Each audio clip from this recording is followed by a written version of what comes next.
Mas o que tá acontecendo aqui? O vídeo. Sim, precisa gravar o vídeo. Entrou uma galera aqui. Quem escolhe um PC para jogar provavelmente deve ter utilizado como um dos argumentos para sua escolha a experiência inigualável do teclado e do mouse. Afinal, jogar um FPS ou um jogo competitivo com teclado e mouse é inigualável, coisa que você não vai atingir em nenhuma outra plataforma. Mas como tá bem difícil você conseguir jogar com o PC, já que os preços não estão muito amigáveis, muita gente pode escolher uma outra plataforma que é a mesma coisa que o PC e vai trazer a mesma experiência, que é o console da nova geração. Sim, acaba sendo uma alternativa e traz a mesmíssima experiência do PC. Roda CSGO? Não, isso não roda. Roda LOL? Também não. E os meus programas de edição, ele roda? Não, nem. Tá, não é a mesma experiência que no PC, afinal você não vai conseguir fazer várias coisas que você faria no PC, inclusive jogar com teclado e mouse. Ou será que vai?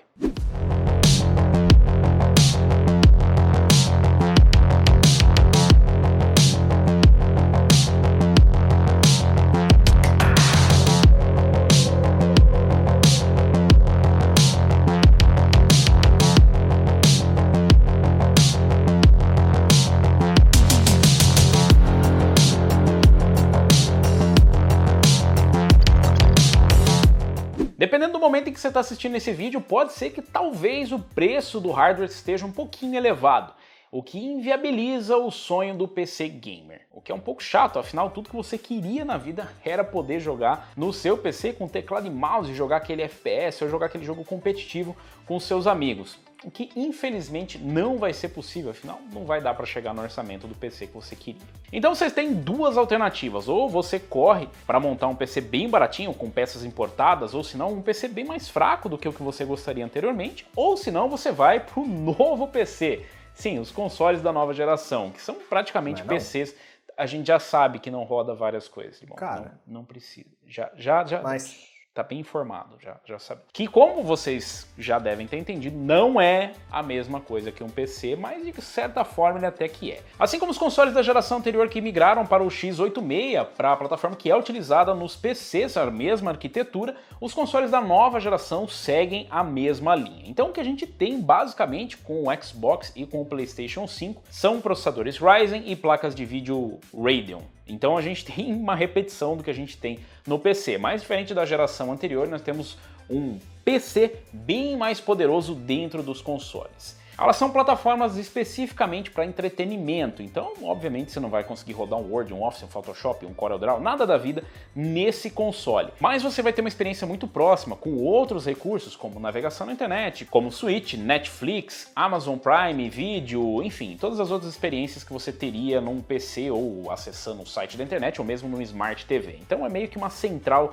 de entretenimento ou um PC só para jogos, que é como a gente acaba chamando os consoles da nova geração, porque basicamente eles são um PC e basicamente só para jogos. Então se você quiser correr dos preços altos, você pode ir para um console da nova geração, e eu sei o que você vai dizer. Mas os preços também estão absurdos e estão muito caros, e sim, a verdade é que os consoles chegaram bem mais caros que a geração anterior e continuam mais caros. Algumas vezes você pode encontrar consoles na casa de R$ 4.500 a R$ 4.200, que seria o que eles deveriam custar, por outras vezes você encontra na casa dos 5, 7 a 9 mil reais no PlayStation 5 ou no Xbox Series X. Infelizmente, eles também oscilam os preços. A gente ainda tem o Xbox Series S, que é como se fosse um PC de entrada. Ele também consegue trazer vários recursos da nova geração, mas obviamente ele não vai trazer a mesma qualidade do que os consoles que têm suporte a 4K. Mas ainda assim ele consegue rodar alguns jogos em resoluções mais altas ou com taxas de atualização mais altas e com qualidade maior do que a geração anterior. Então ele fica no meio do caminho e ainda é uma alternativa, rodando na casa dos 2.600 até 3.000 ou até o céu é o limite no caso dos preços. Mas ainda assim é possível encontrar e não, você não vai conseguir montar um PC que entregue a mesma qualidade ou a mesma experiência que você vai ter num console com o mesmo orçamento, independente de ele estar mais caro ou não do que ele deveria ser no lançamento ou do que você gostaria de pagar. A verdade é que a experiência que você tem no console é difícil você conseguir num PC com o mesmo preço, eu diria que praticamente impossível. Mas se você também tá comigo e acha que jogar um FPS no console ou jogar um RTS vai ser meio difícil com o controle, afinal a experiência é bem diferente, do mouse e do teclado, apesar de existir jogadores profissionais que provavelmente te dariam uma surra utilizando o controle e o alto do controle enquanto você está no teclado e mouse, provavelmente não vai ter a mesma experiência para você que estava procurando um PC gamer, onde um grande diferencial é o teclado e mouse, a experiência que você tem. E para mim também fica um pouco difícil jogar qualquer jogo de FPS no console. Eu consigo jogar jogos de corrida, eu acho que essa é a experiência perfeita, ou jogos de aventura, mas FPS ou jogos competitivos eu realmente não consigo. Então fiquei curioso para testar qual que seria a experiência que a gente vai ter utilizando um teclado, mouse e também headset no console da nova geração. Eu já testei isso na geração anterior e vou te dizer que a experiência era bem decente, por exemplo no PlayStation 4, rodando um Call of Duty, mesmo com o hardware que a gente tem lá, era possível ter uma boa experiência jogando, inclusive com teclado, mouse e headset. Então, lógico, esse suporte não surgiu da noite para o dia, não é uma grande descoberta da humanidade, nem do nosso canal, mas na nova geração eu fiquei curioso para ver como seria a performance. Então eu queria ver como que é a experiência jogando aqui em 4K ou mesmo em resoluções menores,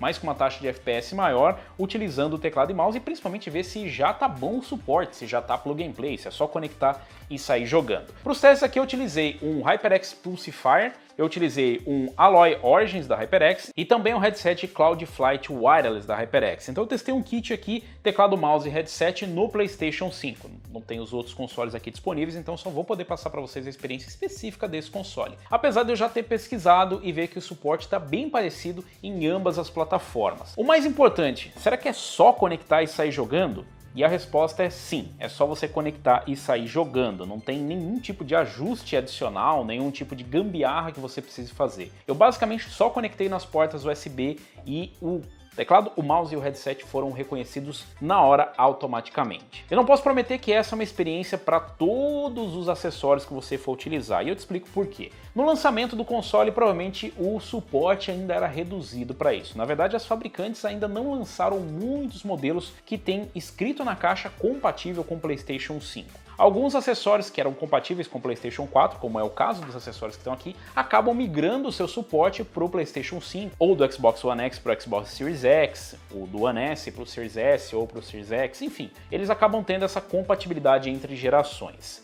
Alguns modelos específicos, como eu vi alguns relatos na internet, não estavam funcionando antes. Eu vi alguns testes, por exemplo, com o teclado da Corsair ou um da Logitech que não funcionaram. Eram modelos com RGB e os usuários acabaram cogitando que isso poderia ser um problema do RGB, o que a gente vê que não é o caso, já que aqui está funcionando perfeitamente, inclusive com os comandos e com o RGB. Então pode ser que alguns teclados, alguns mouses ou alguns headsets não sejam compatíveis ainda. Mas a boa notícia, a parte bizarra disso tudo é que o kit padaria funciona, ou seja, o teclado, mouse e headset de 10 conto, 20 conto, 30 conto da padaria devem funcionar. Os mais simplesinhos a galera já testou e funciona normalmente. Você pode optar por utilizar acessórios com ou sem fio no console. Se você vai utilizar na sala, provavelmente a melhor alternativa é você pegar alguns acessórios sem fio, mas se você vai utilizar ele no estilo desktop, ou seja, colocar ele próximo do seu monitor, você pode utilizar eles com fio, que vai ser o mesmo suporte. Eu testei o mouse com e sem fio e o headset com e sem fio e funcionaram da mesma forma. Em relação ao suporte, como eu disse, funcionou perfeitamente, foi só conectar, eu não precisei fazer nenhum tipo de ajuste.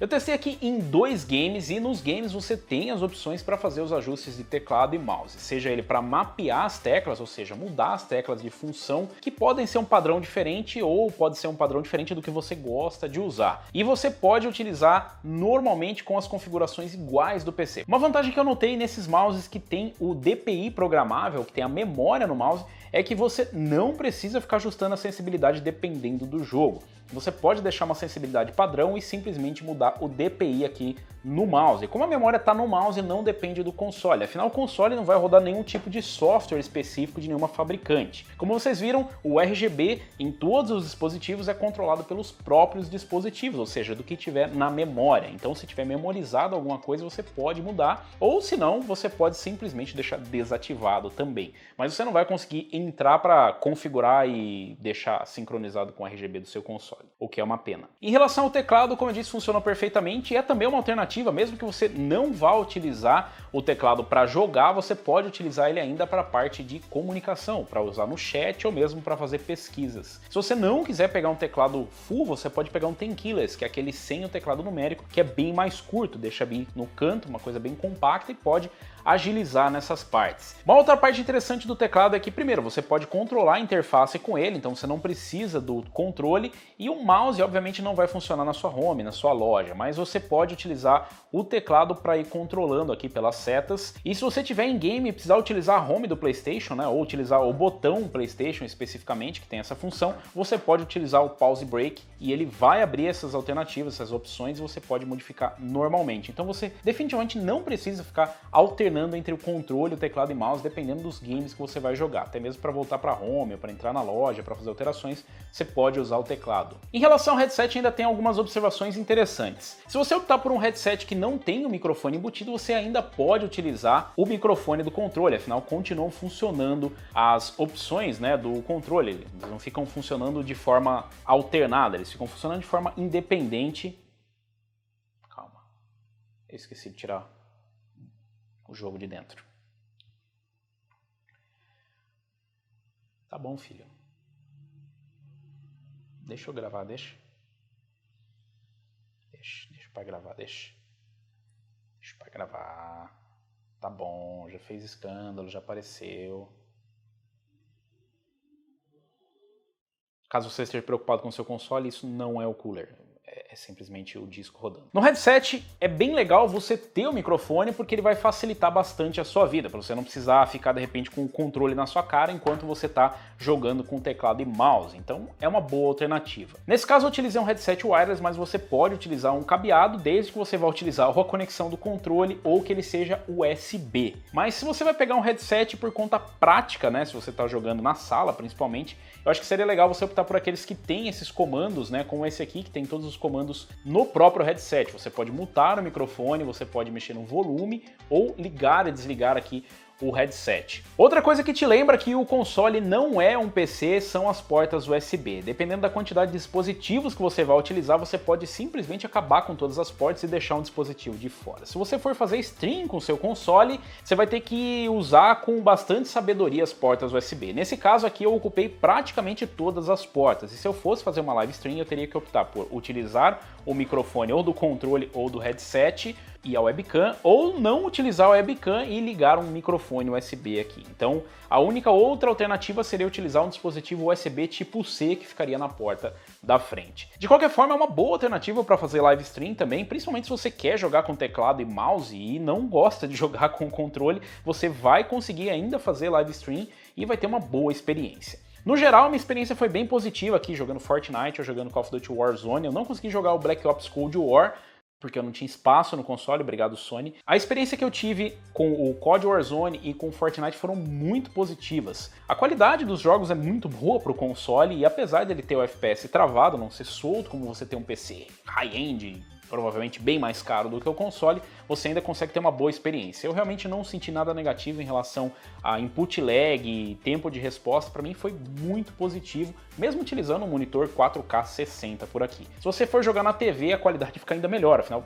vai estar mais longe da sua vista. No caso do Warzone, você ainda pode baixar os pacotes de textura de alta resolução, que melhora um pouco, como vocês viram aí, mas no geral a experiência foi muito boa. Como eu disse, já tem uns jogos que trabalham com taxa de atualização ainda mais alta, com 120 FPS, que é o que foi prometido para o console. Independente das resoluções, você vai ter uma experiência ainda mais fluida. Mas se você estiver atrás de um monitor que vá tirar proveito disso, você precisa observar se ele tem a conexão HDMI 2.1. É importante lembrar que para você ter suporte a 4K 120 FPS, você precisa ter o cabo, o monitor e o console capaz de entregar essa experiência. Eu confesso que eu fiquei bastante surpreso com a quantidade de jogos que tem suporte nos consoles para teclado e mouse. Eu achei que seriam bem menos os jogos, já que a grande maioria dá para você jogar no controle, sejam eles de aventura, ou mesmo RTS, ou mesmo RPG, dá para você jogar no controle. Mas a lista é bem extensa na geração anterior e eu imagino que vai se expandir bastante na nova geração conforme vão saindo os novos jogos e principalmente com a capacidade de processamento maior na nova geração, independente das resoluções ou qualidades que vão ser utilizadas no game, vai ficar bem mais fluido para uma experiência com teclado e mouse. Afinal, se você joga na casa dos 30 FPS, acaba sendo até melhor você utilizar o controle, é uma experiência quase que otimizada para isso. Mas se você vai jogar um jogo um pouco mais rápido, com uma taxa de atualização mais alta, que requer um tempo de resposta mais baixo, com certeza o teclado e mouse vai se encaixar melhor. Mas no geral o que eu posso dizer é que sim, se você está pensando em pegar um console como alternativa do PC, eu recomendo que você faça isso, principalmente se você tinha uma restrição em relação a alguns jogos competitivos. Dá para jogar os jogos competitivos, apesar de não ser todos os jogos que você vai poder jogar. Não, você não vai poder sair por aí jogando Crash ou alguns outros jogos com teclado e mouse. Apesar de que eu gostaria muito de jogar, por exemplo, um Days Gone com teclado e mouse, mas não vai ser possível se eles não tiverem na lista de suporte. Como não é um PC, não dá para você fazer as boas e velhas gambiarras. Ou talvez até dê, mas não é plug and play. Então existe uma lista de jogos compatíveis da geração anterior, que é bem mais extensa do que da nova geração, afinal os jogos acabaram de começar a ser lançados nos consoles da nova geração e devem aumentar com o tempo. Então, se uma das restrições que você tinha em relação ao console era justamente jogar somente no controle, afinal você não queria jogar um FPS ou um game competitivo no controle, saiba que funciona e funciona muito bem o teclado, mouse, headset, o conjunto todo no console. A dica que eu deixo é que se você for comprar um acessório para o seu console, primeiro procure informação para saber se ele é compatível. Alguns acabaram trazendo a compatibilidade da geração anterior, como esses acessórios que estão aqui. Como eu disse, os preços oscilam bastante, é verdade, dos consoles, mas eles são sim uma alternativa viável. E a gente tem ainda o Xbox Series S, que é uma alternativa de entrada. Eu sei, pode não ser barato para você, mas para o mercado é o que está sendo barato no momento. E como eu disse, vai ser praticamente impossível você conseguir montar um console que vai ter a mesma experiência do console nos games. Claro que em outras coisas tá bom, Dimon, que a gente já sabe que não é igual o do PC. Mas como um PC só para jogos é uma alternativa bem viável. Mas eu quero saber de você, você montaria um setup desses? Você iria para o console se ele tivesse suporte no jogo que você curte com teclado, mouse e headset? Ou você já fez isso? Já testou na geração anterior, testou na nova, já testou no PC e no console? Deixa aí a sua opinião nos comentários. Se você gostou, se você curtiu esse vídeo, deixa um like. Se você ainda não é inscrito no canal, inscreva-se no canal, clica no sininho para receber as notificações de novos vídeos. E nós nos vemos por aqui. Valeu, falou e até a próxima!